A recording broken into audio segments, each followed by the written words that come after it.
Here. Wayland John, OneSphere. Yeah. They were calling me the new stack guy for the last couple of months. So I'm trying to get used to the new name. Yeah, we're all kind of still getting used to calling it by the real brand name, HPE OneSphere, so forgive us for that. But anyway, usually what I do, and like I said, good to see a bunch of familiar faces here. Usually what I'll do is a little bit of just a high-level overview of what we're here at Discover doing. I know some of you probably saw some of the announcements or all the things that have been going on, but maybe I'll start at a high level. So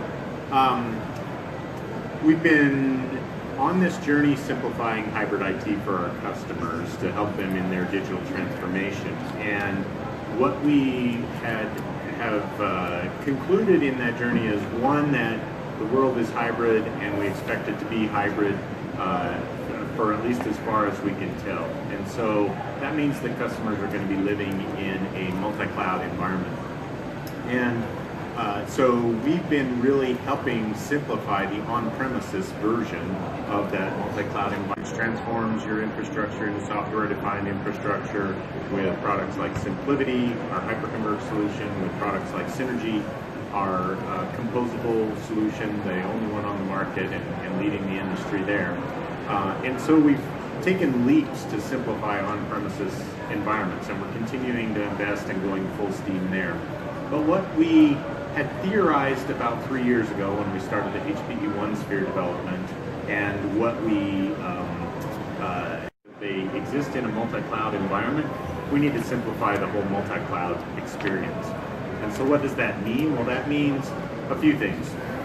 That means that we have to help manage their on and off-prem environments and do that in a way that is really important, allows them to fit into what workloads are running where, what's it costing, what's the utilization in those different spaces. And that was a really important conclusion.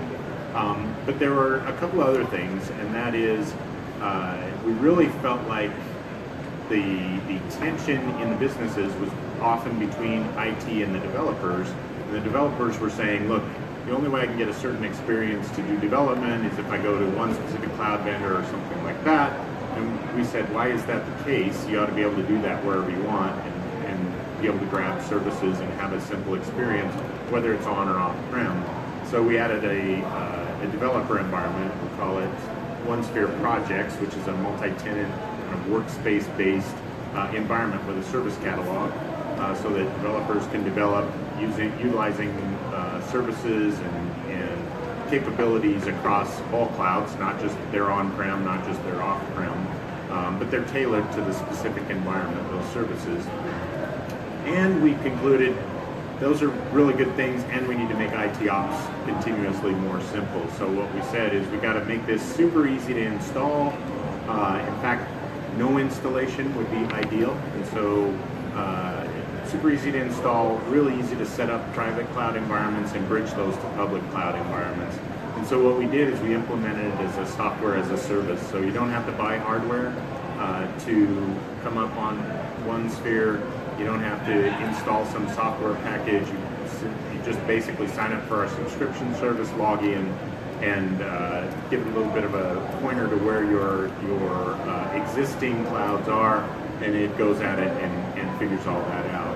So for most of our customers, those existing clouds are really virtualization clusters, and they call them their private cloud, but they're not really a private cloud. What they are is a virtualization cluster.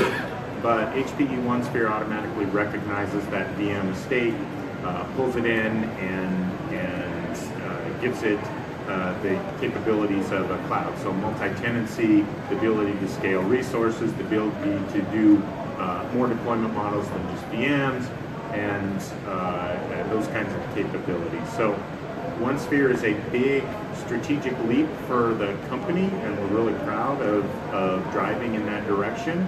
But at the same time, it's really an extension of the kind of thinking that we were doing on composability.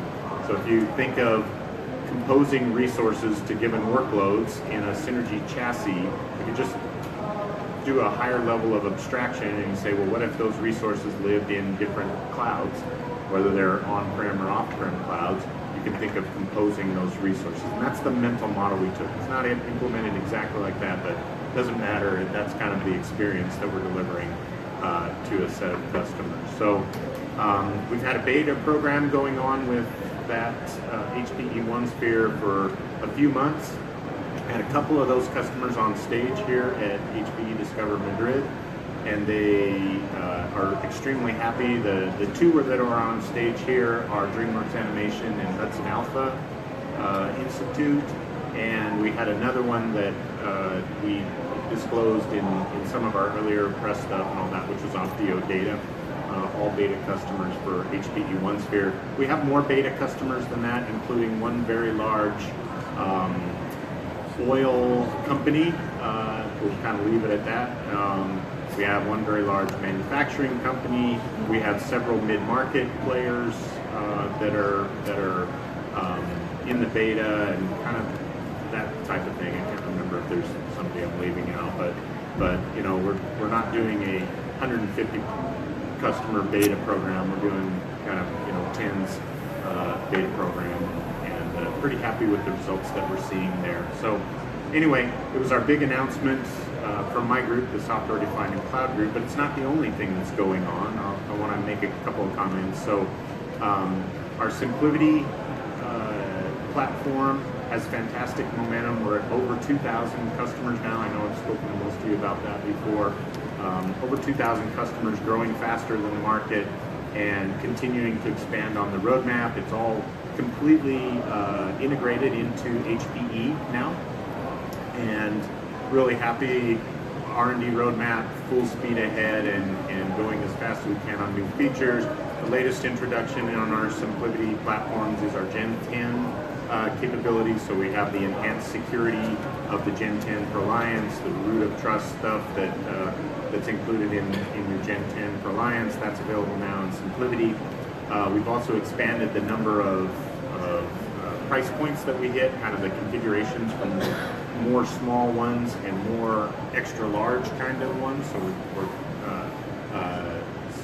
spreading out that product line so we hit more spots for our given customers. Really happy about that. And just overall, SimpliVity is a really strong offering for us. It's hyper-converged, and what's really cool about it is it does, you know, via virtualization clusters better than anyone else. Now you can put OneSphere on it, turn it into a real private cloud. OneSphere recognizes SimpliVity extremely easy and imports it, and you know, we're the only people with a path to composability in their hyper-converged platform, and we're working feverishly on taking the SimpliVity data fabric into our Synergy composable platform. So that's hyper-converged status. Synergy, let's talk a little bit about Synergy. Synergy has fantastic momentum. We're seeing, we've got, I think, over 1,100 customers now with Synergy in their shop. We started shipping Synergy in volume last December, January, right at the end of December, right after we were out here in EMEA for that Discover. And that has, the momentum there has been astonishing. In fact, if you look at it compared to any new infrastructure category play, you know, and I'll name, like when we did the original Blades, when you look at when UCS came out, when you look at some of the converged offerings like BCE, hyperconverged, you know, like the Nutanixes and that stuff, Synergy's got more momentum in the first year than any of those new category platforms. So composability is taking off for us. It's a huge opportunity for the company, and a lot of buzz around that. So we're actually, you know, from maybe let's say 3 years ago, I did my first blogging session out here. We were talking a lot about futures and what we were going to do. You know, here at Discover right now, we're talking a whole lot about what we've done in all the categories of hyperconverged, in composable, and in multi-cloud management now. And we are not taking our foot off the gas pedal. We're innovating like crazy. The team is firing on all cylinders, and it's a really fun time to be in the organization. So I think that's all I was going to say about kind of our status. I know you guys always have a rich variety of questions for me. I always enjoy this session, and it's very energizing, so I'm super looking forward to that. And in case any of the questions on OneSphere are beyond my knowledge. I only have a certain sphere of knowledge, forget the pun. I have Wayland here to help. I couldn't resist. I'm still programming myself on our recently announced brand name of it. So What do you guys think of the brand name? What do you guys think of the brand name? Okay. A lot better than the old name. A lot better than the new stack. I agree with that. I agree with that. I think you're right. Fits well with OneView. Yeah, I think the thing that I like to talk about when we talk about OneSphere is that it's more than just an individual Got to product. use this one. No, just switch it close to close. Oh, right on it. How do you use that? What's that? The way I like to talk about OneSphere is that it's more than just an individual product, because if you look at OneSphere in isolation, it's an interesting product, but it's compelling when you bring the rest of the portfolio along with OneSphere. You look at some of the acquisitions we did from Simplicity to Cloud Cruiser, and then recently our Cloud Technology Partners acquisition, and you can see that the company is really kind of shifting towards services-led, outcome-led, business outcome-focused company. And OneSphere is really a big part of that, but it really drags along the rest of the portfolio because, we can compose synergy, we can work with Simplicity, we can bring along the rest of the infrastructure. We can also be relevant to those customers that are going through their cloud transformation. And longer term, that's some place where we have to be for strategic reasons. We have to be part of that journey. And Cloud Technology Partners, if you look at some of the product offerings they have, so they're a services company, they actually have products that they sell along with their initial engagement. So they have this thing called the minimum viable cloud. They have a continuous cost controls and a continuous governance product. And all of those are backed by a small amount of IP that they've developed and also partnerships that they have. So OneSphere can be a kind of a key tool that they use to bring into those engagements. And uses, we can use that as an initial engagement to, help size and recommend and consult. But it's also something that can stay behind and be part of the core set of processes for those customers that are trying to manage their hybrid estate. So it's not only a new technology and a new business model, but it's also, really kind of a core strategic piece of everything. And kind of, you can really see how everything fits together from a strategy perspective. So that part is really exciting. Yeah, sure. Let's open to question and answer.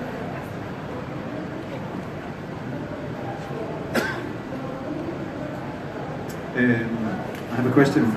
So you mentioned that the client that are evaluating the alpha beta program on the OneSphere is end customers. How I see it more is service providers that could really benefit the product. You didn't mention that. So how do you HPE sees that? I'm really glad you brought that up. We definitely have service providers not only interested but also involved in beta for OneSphere, and I couldn't agree with you more. It definitely is a benefit to them. If you think of, I'll do it by extension. We have synergy is very popular in service providers today, and that's because they can immediately provision and re-provision based on whatever service it is they're providing. So, for example, we have one service provider that's offering Hadoop as a service and HANA as a service in the same synergy box, and as things flex, they can put more resources on this or that. Well, again, kind of like I said a little bit earlier, they're looking to take OneSphere and be able to do that same kind of flexing on and off-prem now for a set of customers. So, very powerful solution for them. Glad you brought that one up. So you mentioned that OneSphere is a brand new product. From launch or from start to launch, just take us through the life cycle, the development life cycle. Is it piecing of certain products that HPE owned or developed, or is it a brand new build? Yeah, I'm really glad you asked that one as well. It is a piecing together, but a lot of from scratch development. And the things that you would guess that we pieced together aren't the things we pieced together. So we took a brand new approach. We had assets like CSA and OO and those things. We decided that Those are really good for what they're good for, which is traditional IT operations management and application lifecycle management kind of functions for the traditional app world. And with OneSphere, we bias toward where the market is going, which is really the new style of application developed, the apps that spin, once every day or multiple times per day, and constant, continuous, CI/CD processes and DevOps processes, where those others are geared for, I'm going to spin this app once a year, and then I'm going to lifecycle manage that app, and then I'm going to do another big bang. And so we decided those are really good for that use case. This needs to be able to do the new, bias towards the new, but then we didn't want to just say, but it's only for container only or cloud native only. We knew the market is still, most of the money's still in running VMs, virtualized applications, and bare metal applications. So we made it work for both, but it's biased to be able to do that in kind of a new way. Now, to answer your question about, so where did you get code? We've been working on it about 3 years, so we've had time to develop quite a bit of code. It was a pretty small team for that first year, and then we ramped like crazy in the second year and have been coding like crazy. But we took not only a DevOps model, kind of developing it the way we expect people to use it is the way I would describe it. But we took a startup model consistent with all the startups that you see today out there. They don't say, oh, I'm going to develop a new package, and they sit down and they put 10 guys in a room and they don't look up anything or find anything. They go out and find, okay, what are the starting points? What are the things that I can wrap in here? So if you look under the covers inside of OneSphere, there's Kubernetes that's doing container orchestration. There's OneStack code that's doing VM orchestration. There's Cloud Cruiser code. We bought Cloud Cruiser, which is a metering and analytics across public cloud. So a lot of the code is really about bringing together the best of some entities, doing that in an open way, doing that in a way that's a microservice-oriented kind of way and a SaaS model kind of way, so that we can continue to rev and update this rather than having to say, okay, it's time to buy Rev 2.0. It's a true SaaS platform, and did that in an open way so that we can sub in and out the different functionality and pieces and that kind of capability. So if you look under the covers, there's a whole lot of open source and leverage code and acquired code and some partnering, and this is just the beginning for OneSphere. I expect that over time we're just going to increase that partnering and include more features and functionalities under the hood. Sure, you can go again. Yeah, so end-to-end management and as we see cloud management, so you're able to plug into AWS, Google, and the major names. In terms of the private cloud layer, is it HP centric, or does it work with other vendors, or is that not the visibility you're looking at? It's another fantastic. You guys are really doing well here. It's really an important kind of distinction. So it works on HPE hardware. It also works on other hardware. We can discover VM clouds and import those in. But the key thing that you miss when you do that is the lifecycle management and the easy deployment kind of capabilities that we have included when you have our software-defined infrastructure under it. So what I mean by that is, for example, kind of the two dimensions, and I showed this on the main stage and we've had it in the spotlights, but we show a demo where we completely provision your private cloud, ESX-based VM private cloud, except a true private cloud with service portal and multi-tenancy and all those capabilities. We will provision that from scratch on bare metal through to our Synergy platform from the SaaS portal. Just say, I want a private cloud that looks like this on that hardware. It's not existing there, it's not sitting there. So it automatically sends it down there and then it reflects it in your cloud profile, your dashboard, sorry. So that's an example of, we don't do that on other people's hardware. We're taking advantage of composability, we're taking advantage of some image streamer stuff, we're taking advantage of OneView and software defined. If you have a set of VMs running on a server and you show it, hey, here's where those are, those can be part of your private cloud pool, and we honestly don't care if they're on somebody else's hardware. It's just the experience is a lot more rich and a lot more automated. And I mentioned kind of putting down the private cloud capability or loading that. Then there's also kind of the lifecycle management side of it.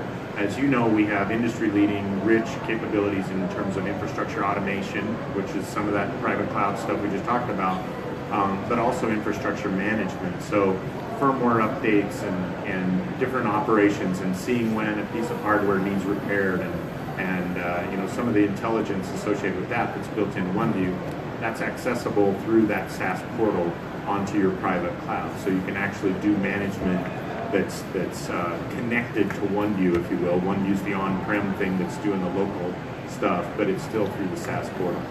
So I can add to that. So think about it as your day zero operation, which is a lot of the kind of the heavy lifting of the ops.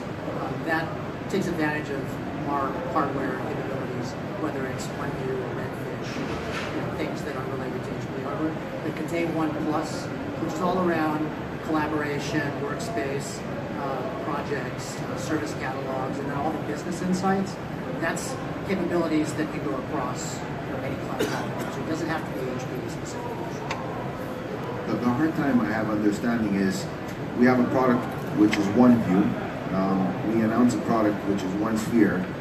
A lot of similarities, or maybe not. just the was level. it just Think level of the stack, right? OneView is doing infrastructure automation at the low level, flexing resources like how much compute, how much storage do I want against this specific workload. So think of that as kind of that you know, IaaS and ops down in the hardware, if you will, where OneSphere is doing where are my clouds, what does it look like, what's the developer environment, what services are available, what's the multi-tenancy to get after this, what's my service portal to be able to provision from each of these clouds. So OneView is simplifying the on-prem private cloud actions. OneSphere is managing the multi-cloud management environment. last question, then I'll hand it over. So we talked about it at the beginning of the conversation was around building OneSphere in order to really bring in those acquisitions or get a better global view. In terms of where did I go with that? In terms of the global view, how is it? I lost my train of thought. Too many questions. It's okay, I'll read your mind and answer the question. So how do you represent a global view of cloud assets? Is that the question? That's the a good question. one. And in terms of go-to-market, that's what I wanted to ask. So in terms of go-to-market, so we understand why HP built it and want to get the global picture. Yeah. But in terms of go-to-market strategies, what's the major use case, or what's the use case that you're driving to that great program? 3 use cases that pop up all the time. One is IT wants to be a service provider to the rest of the business. You know, we're an enterprise. IT wants to be the service provider. Developers need public cloud stuff. I've got that. Developers need on-prem infrastructure. I've got that. Developers want infrastructure as a service and want to be able to immediately provision. I've got that. So that's use case number 1. 2, DevOps transformation of enterprises. That's really a big journey for a lot of the customers because they have to figure out, well, wait a minute, it's not how I manage my infrastructure today.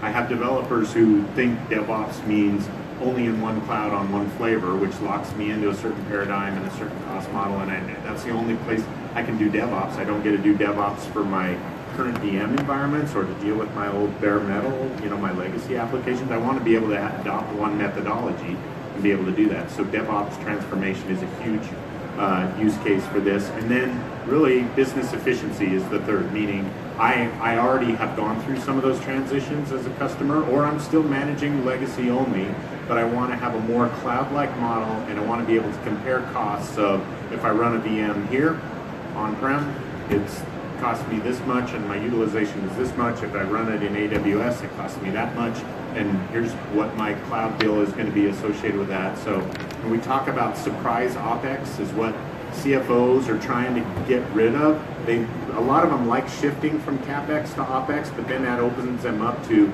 oh my God, look at the cloud bill this month. And we're trying to provide visibility so that they don't have that surprise OpEx. Those are the 3 key use cases. Okay? before the acquisition of Simplicity, there was the HC380, Hyperconverged 380. Yes. And there was a software stack called HCOE, Yes. Hyperconverged Operating Yeah. Environment, which was a similar thing. It was a web-based console. I could request VMs from that HC380 stack beneath it. I expected that this would be then the next big thing afterwards. Now it seems to be cloud-based instead of running locally. We took a strategic shift, and it's interesting. My guest today actually managed that and is managing this, and it's intentional. And he can tell you exactly about the journey and why we decided, you know what, we want to do some of those things, but a better way to do that is SaaS, because we can expand the horizon from just an on-prem kind of hyper-converged only offering. So you want to say something about that? Sure, yeah. Yes, as Rick mentioned, that HC380 and the HCOE stack was what I was responsible for. And think about OneSphere as an evolution of that. I wouldn't say that there's an abundance of code that we took across, but from an architectural standpoint, when we talk about the simplicity of VM vending, of having a single portal to look at your estate, all of those features are in OneSphere, but we took OneSphere beyond that, just the private cloud capabilities, and had it cover the entire hybrid estate. And that's the big difference. And when you talk about having a single portal for the entire hybrid estate, it made a lot of sense for it to be a SaaS portal. Because when customers want to have that data tone for their environment, they don't want to provision servers, they don't want to install software, they want this to just be up and running, they want to attach their infrastructure to it, and they want to just go, they want to adopt and go. So it was really an evolution of the HC380 concept and HCOE, and the fact that we can now expand across synergy and simplicity across the entire product line and your hybrid estate, your public cloud and your private cloud, it's a much more powerful solution. And so, yeah, there was a lot of the same inspiration. Architecturally, there's similarities as well. Both were written in Go, and both are microservice-based architectures that were, with Kubernetes as the orchestration framework. But they're two different products in their grand vision of how they view the problem they're trying to address. Because all the HC380 sold in Belgium and Holland, that was because I was giving the demos. I had the simulator on my laptop, so I gave the demos. Customers loved it, and they bought HC380 for that. Yeah. So now I will need also access some kind of way to OneSphere so I can keep on selling HPE gear. The best part about OneSphere is that you don't need the demo on your laptop. You can just have a web portal. You can just have an internet connection, and you can have a POC up and running in minutes. Okay, I'll give you my email address for an NFR demo whatever license thing. Ring the bell. We have one sale already. And NFR demos, right? Yeah. Thank you. And thanks for the work on this.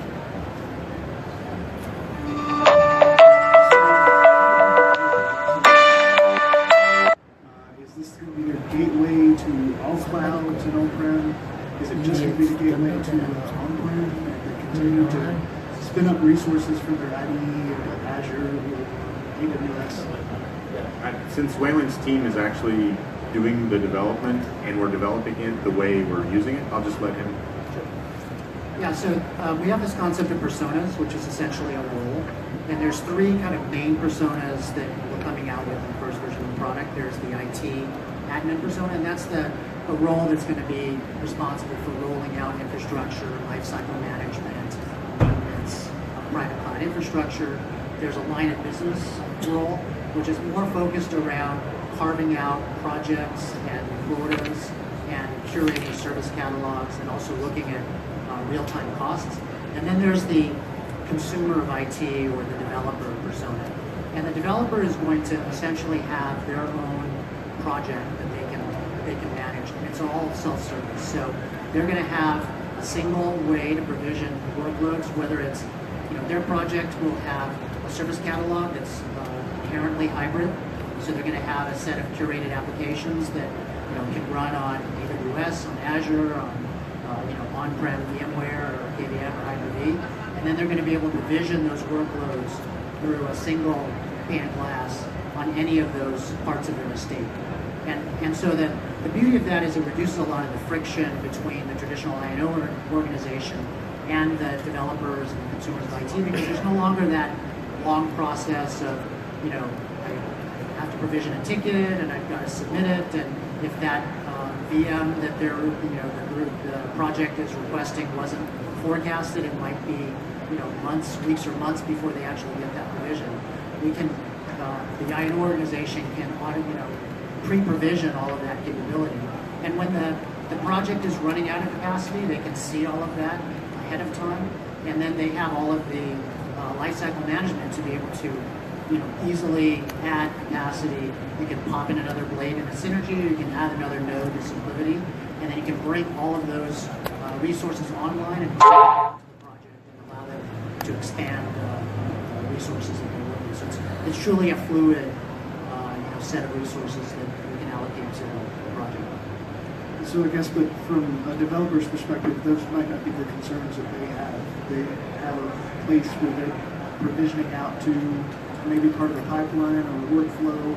Sure. Are you forcing them through? No, so we're not, yeah, so we don't want to take away their tools. So we want to let them use the tools that they're used to. And so, it's not trying to put a heavyweight framework around the developers. So, if they have Jenkins, that they want to use, and that's the way they provision their applications, they can use that. If they've got Terraform and they want to use Terraform, then they can use that. We just want to give enough of the governance for the IT organization to be able to put some guardrails around how developers are using the platform. Yeah, those services are inherently hybrid, like Wayland said, and they can be across any of the clouds, right? You can say, if there's some service they want that's only in AWS, it's only in that cloud. Through IT, they can just say, we're going to need that service. They agree on it, and it's all there. It kind of gives this collaboration a little bit of a boost of, hey, let's talk about that one. Is that safe? Is that something, and yes, let's go use that. What are the alternatives? So it's supposed to be an enablement, not a constraint, if that makes sense. Yeah, and then you just click it. You don't have to go hunt for it. It's right there. It's your environment. And I've talked to several customers here at Discover that they have shadow IT happening in their environment, right? I mean, there's spend going on that they don't have any controls over, and there's no way for them to enforce any sort of governance or policy or security. So this is a way for them to do that without getting in the way of the government. You opened with service providers. Love this. You talk about DevOps. What about solution vendors that are building solutions for the HPE environments? Is there any kind of branding? Is there any value about saying I've got OneSphere inside, outside, or whatever? Does it help the enterprise knowing these things are better? Yeah, I've actually had a couple of those conversations as well. People that want to white label are looking at OneSphere as a tool for them. They have, I think HPE is going through is that we're really anxious to work with system integrators. I think OneSphere is a really good way for us to do that, and it allows them to differentiate their solutions. So that's the commitment we have. Thank you. So another question for you. I've seen a lot of information around discovering shadow IT with the product since it's been announced. How does it actually help you discover shadow IT? Because the demo I saw, you actually have to go and link your accounts to the public cloud. Yeah, and that might be a misconception. There's no automatic asset management discovery of shadow IT. We're not going out and surfing, the internet and finding all of the hidden accounts that people are using. So that's not something. Yeah, and we haven't. I mean, in our briefings and that, we haven't said that. I think people may assume it. If you have the kind of the master account on a public cloud and you're showing where things are spending a lot of money, maybe if something pops up, you have visibility into saying, ooh, something's spending a lot, I should at least go look. I know one of our lead architects uses the analogy of the home phone bill. You may not know exactly what the kid that's offending and using up all your data is doing or what he's surfing or whatever, but you know which kid to go talk to because you went over on your bill and they use 10x everybody else. And so maybe that's kind of where that conversation came from, but it's not it would just be from showing good analytics of all of your public cloud asset spend so that you know where to go sniffing. non-measurable, it's not going to go up to where you find it, right? But if somebody's spending 10x what everybody else is, probably would get readily evident.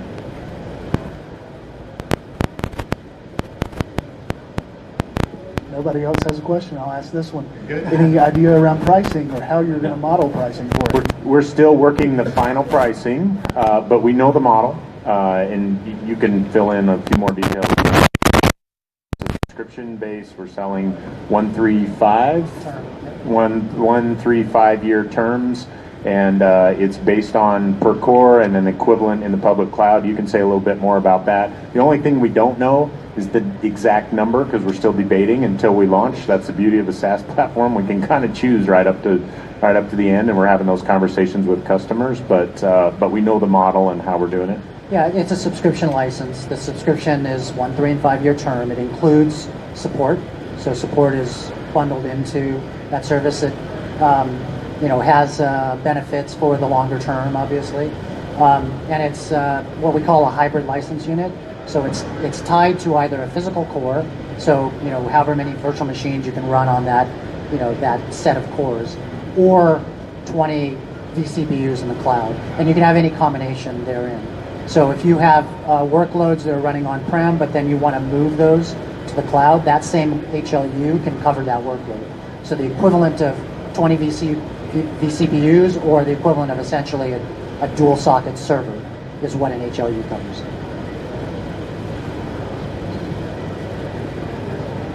And we will obviously announce pricing as we enter the market with it in January.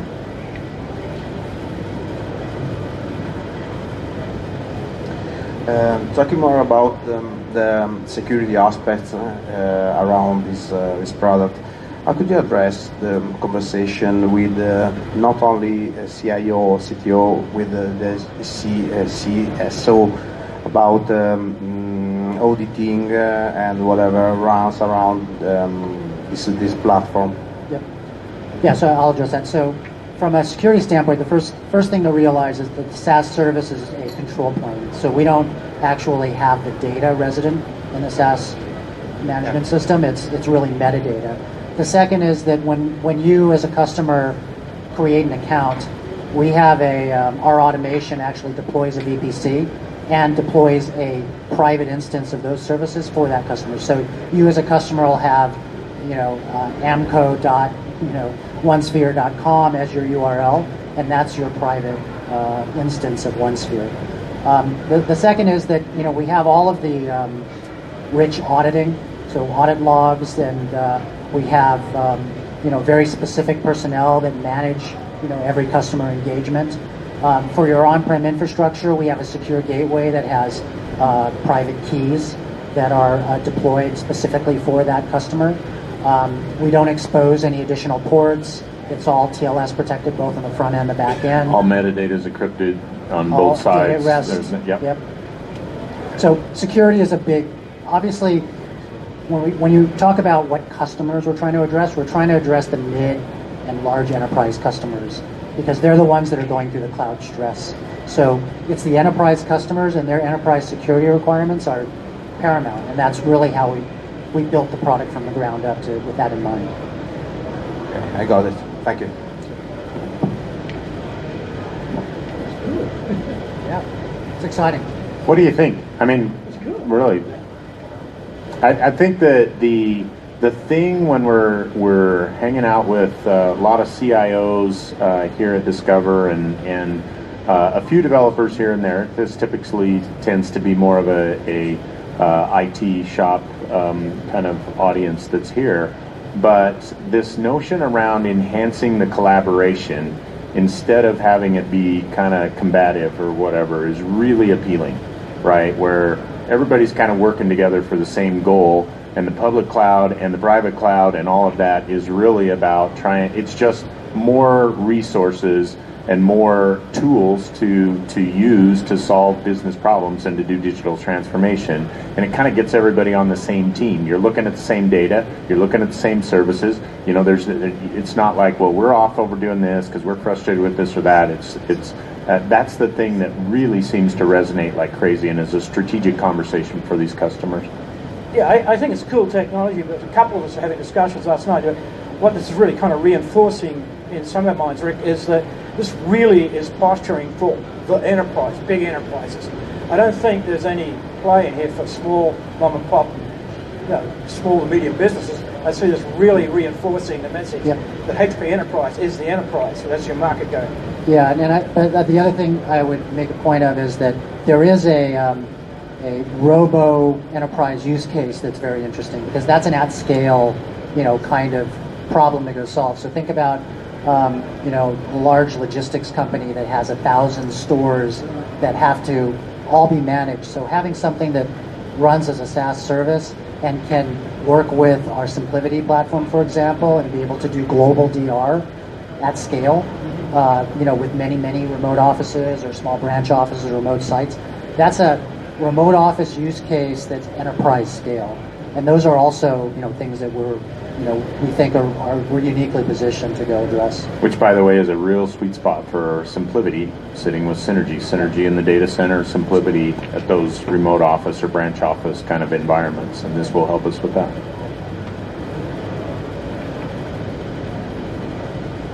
All right, did we basically answer it all? Why don't you talk about the edge? You talked about it a little bit in your keynote. Yeah, so I hinted to some of the thoughts moving forward. You see a lot of stats out there now that within 2 years, 70% of the data will be generated at the edge. We're shifting from an era of the data is numbers and all of those studies and database kind of things, and into more, it's really sensors and IoT devices and all of that capability. We envision a future where all of that's going to need management, and it's going to need kind of a centralized SaaS kind of model to be able to maintain those devices in order to be able to aggregate what's going on there, manage their performance and things like that. So it's an intriguing area. We're not offering that today, but some people call that fog or mist or whatever. But we definitely are thinking a lot about how this could help us in that arena, and particularly since our strategy is make hybrid IT simple. Our HPE strategy is make hybrid IT simple, power the intelligent edge, and provide the services and capabilities to help customers transform. You can see, boy, those things all fit together really well. So we envision a future where this plays in the edge as well. Yeah, and I'll add on to that. I mean, think about edge as being a data problem, right? Because you're collecting data, but that data eventually has to be analyzed somewhere centrally. So, when you talk about edge, it's not a wearable device. It might be a small IT data center that's on an oil rig or out in the field. And that's, as Rick is saying, is fog computing, because that hardware is outside of the public cloud, but it's collecting data that has to eventually be centralized somewhere. So, you look at SimpliVity and what it can do in terms of built-in replication that's dedupe aware, that's, data optimized, that's, the ability to replicate just enough of the data to be able to get the meaning, back to where it can be analyzed. So SimpliVity as a data transport for the edge is something that we're looking at pretty heavily.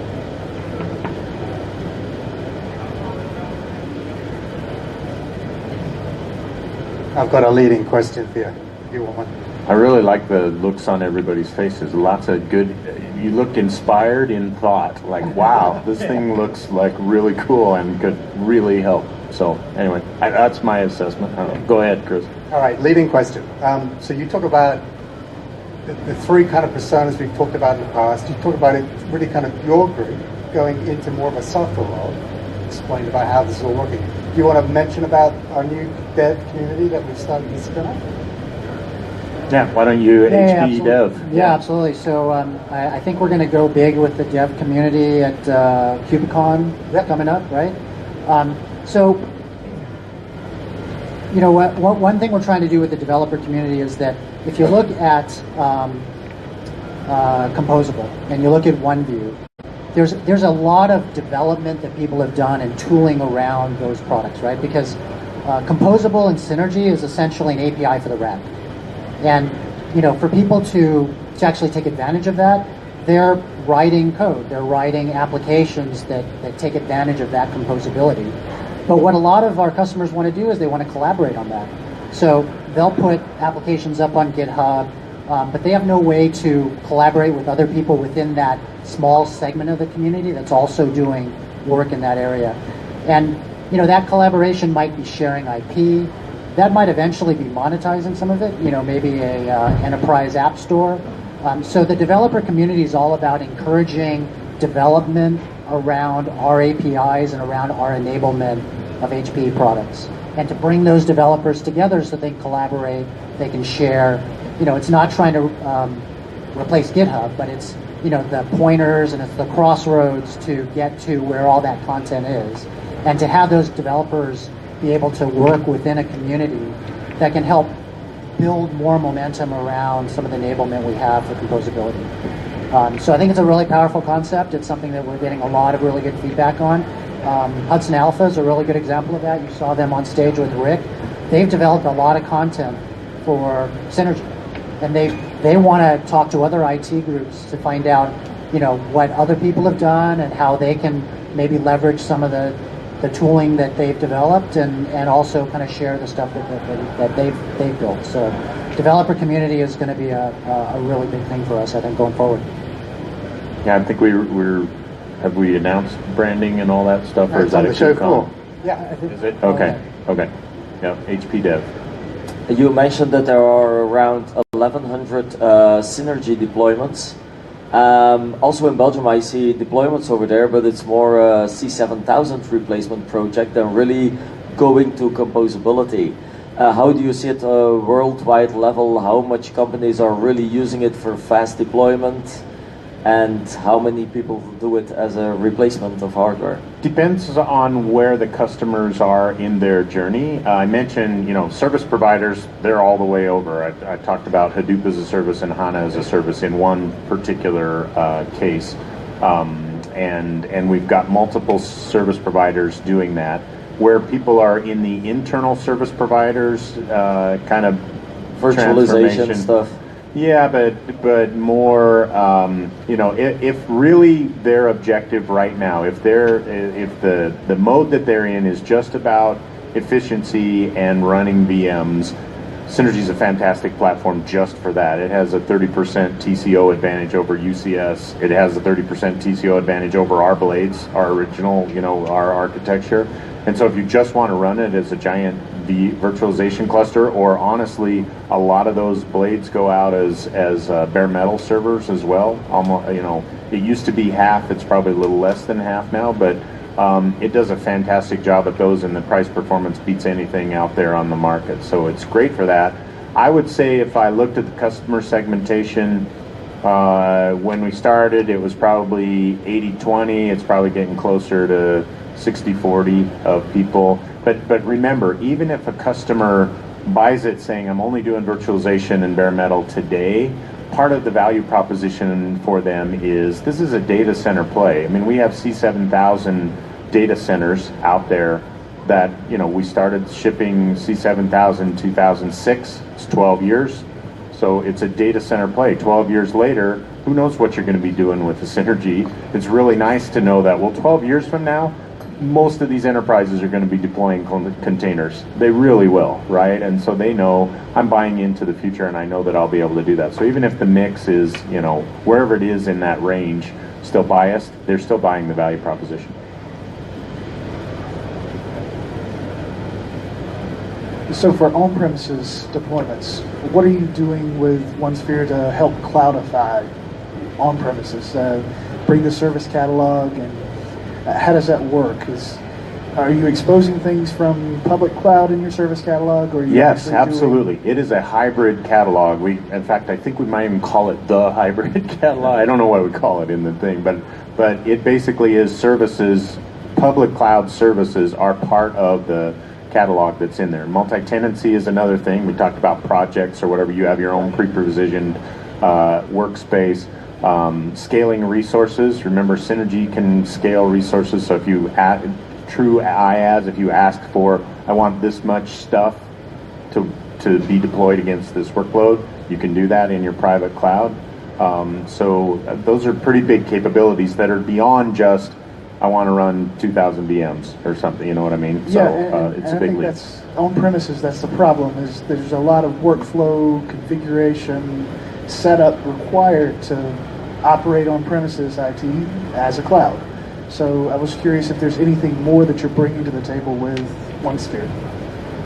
Well, we talked about the instant deployment of, for most of our customers to say, I'm going to go get some hardware, get some rack servers or whatever, and I'm going to put an ESX virtualization cluster. We'll call that the old school private cloud. I'm going to do that. That's a multi-week process. In fact, we had some in my spotlight session where customers were saying, that used to take me weeks to do. After I got through all the financial approvals, ordered it, you guys shipped it to me. I'm just saying it shows up. It's on my dock. That's that kind of thing. If you think about Synergy now, you say, well, I needed more storage and compute. You go plug compute, if it's on your dock, you go plug it into the chassis, plug it in, it recognizes, knows that compute's available, it's ready to go. Through OneSphere, you say, I want to image a ESXi virtualization cluster, the old school private cloud, instantly done in clicks. So it's just way, way simpler to kind of deal with setting up that private cloud. More thoughts on that? Yeah, and from a workload provisioning perspective, if you want to put a VM on your hybrid estate, you have one way to do that, whether that's on-prem on ESX or on-prem on Hyper-V or on AWS. So that's, we were talking about the HT3, the HCOE, and the VM vending concept. That's essentially a vending at scale with hybrid. So there's no different APIs you need to learn. There's no different way of doing it. It's basically normalized across your entire hybrid estate. I like that. I know you used to use that word, normalization across the hybrid estate. So the experience is the same when you're vending, when you're developing, when you're looking at the costs. It's kind of a normalization thing so that the experience is the same. Oh, yikes, yeah, I'm going to be on camera here in about 5 minutes, so we should probably wrap up. So I want to thank, I guess I'm on camera now, so I'll just stay here. I'm on camera all day. So really want to thank you guys. These sessions have always been really useful, and we go back and talk about some of the thoughts and questions and feedback, and just really excited and proud to be here with all of the things. So much momentum in simplicity and in synergy, things that we had been talking about we were going to do, they're all here. They have great momentum. We were talking about how we're going to do multi-cloud management. Now it's here. Next time I come back, we're going to be talking about how much momentum we have on that, what the roadmap is. So it's a great time to be in software defined and cloud. Thank you all, and thanks to my guest, Wayland. All right. Thank you, Rick.